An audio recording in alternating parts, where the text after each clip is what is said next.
गुरुस्वामी बंधु मान भगवान आमको जो सुंदर शरीर देइचंती तो ये संसार भितर आप सब काम करंतु जेहेतु आम संसार जन्म नहींचे तो आम आमर सांग साथी बंधु बांधव आम परिवार समस्त को देखा किंतु ये देखा भितर आमर सत्संगर निहाती आवश्यकता अच्छी कहीं ना आमर गोस्वामी तुलसीदास रामायण सुंदर कथा कहले सठ सुदर ईसत संगति पाई पारस परस को धातु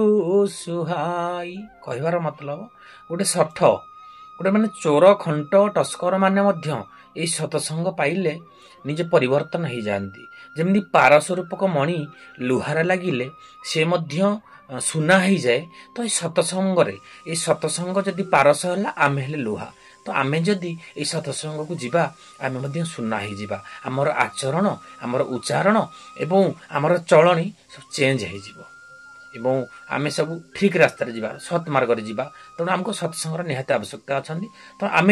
संसार जिते सब आम किसी समय बाहर करी आम सत्संग करवा देखिए आम जीवन अति सुख शांति आनंद कटिव